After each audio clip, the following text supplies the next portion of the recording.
This graphic video shocked voters in the 90s.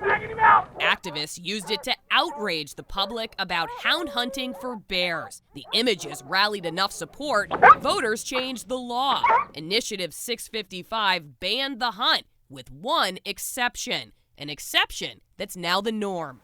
I think it's disgusting, and it's frankly quite surprising to me that the Department of Fish and Wildlife would be so very openly violating a state initiative, again, that the people of this state resoundingly approved. Lisa Watney spearheaded I-655 from inside this very building 20 years ago. It put an end to using dogs for bear hunts, passing in nearly every legislative district. But I-655 included a loophole to protect property. If a bear caused damage, hound hunting was still allowed. But they were to be very specific and for specific animals, not for a wholesale thinning of a population by any means. The old saying is, if you don't see it, you don't have to think about it. This man is a hound hunter who asked us to conceal his identity and voice. He's afraid for the safety of his family and dogs. The hound hunting ban doesn't mean much to him. For decades, he's used his dogs to hunt down bears. He's helped kill hundreds of them. And this is important. It's perfectly legal when he's hunting on a specific spot, a timber farm. It's just like, okay, it's all out war, guys.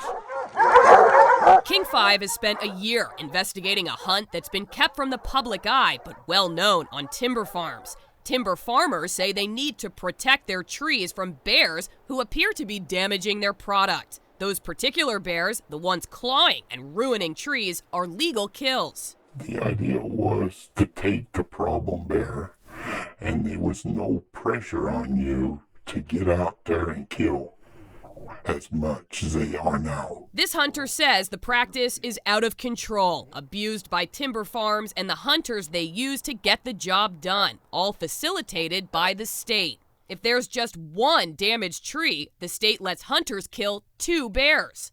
The damage can even be a year old. The problem bear might already be gone or dead. Internal documents show employees believe it's not about problem bears, it's about unlucky bears. Ones that happen to be in the area the day dogs pick up a scent. Some of the foresters want you to kill, no matter what. Even the foresters have kind of a game between them to who gets the trophy every year for the most bear kill. Here's why the bears have a target on their backs on timber farms. Trees are fast food for them. The sugary syrup inside the trunks offers a quick and easy meal, but that can damage, even kill a tree. Brown spots all over it, the hillside, and those were dead trees. Ken Miller is a tree farmer. All right, let's head up the hill.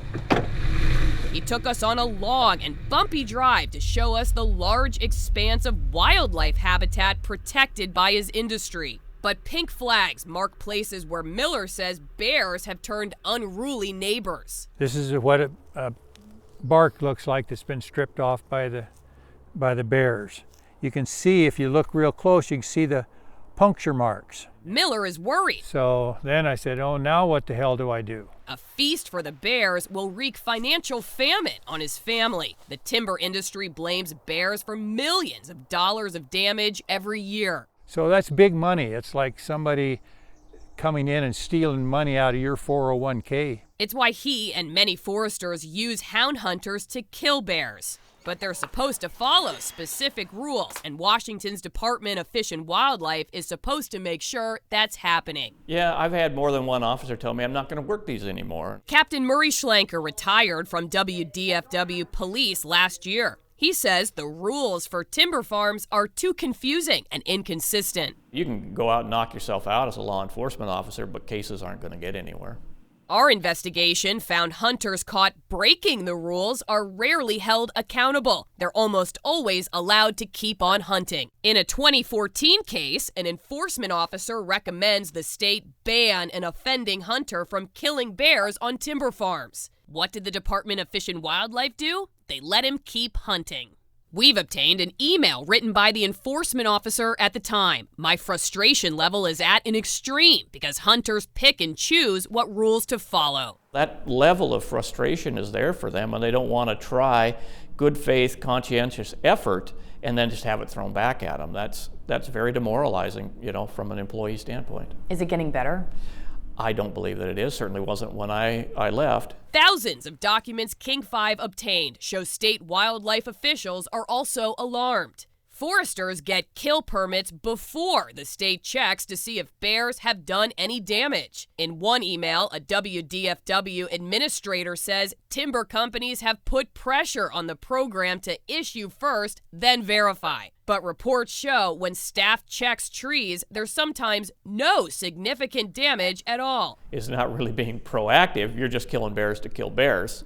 And the way the foresters think that they will have to do it our way because we're the biggest employers of the state. Last year, the Department of Fish and Wildlife wrote this letter of commendation. It thanks a hound hunter for his ethical standards, for being a leader. It belongs to this man who says many hound hunters are ethical just like he is, but the timber hunts are so mismanaged, ethical hunters are being forced out, leaving behind hound hunters willing to bend the rules. Because these guys don't have no respect for wildlife. The more they get is a better hunter they think they are. He's not against hound hunting. He thinks dogs with their keen sense of smell are the best way to target problem bears. But dogs only do what their handler wants, and he says too often, hunters just want blood. The initiative itself is very clear. So perhaps it's time to go to the governor. For Watney, the state's turned a problem bear into a free hunting season, subsidized by tax dollars. Do you see this as poaching? Absolutely, and the department is enabling it. They are putting their stamp of approval on it, apparently. You bet it's poaching. It's a violation of the law.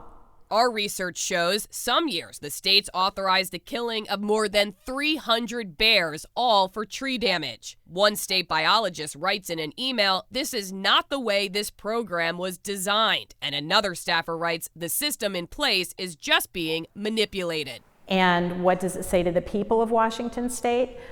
The Department of Fish and Wildlife doesn't give a damn about what you voted for or about the bears of this state. So how does the state defend this program? Our story continues right after this 1-minute break.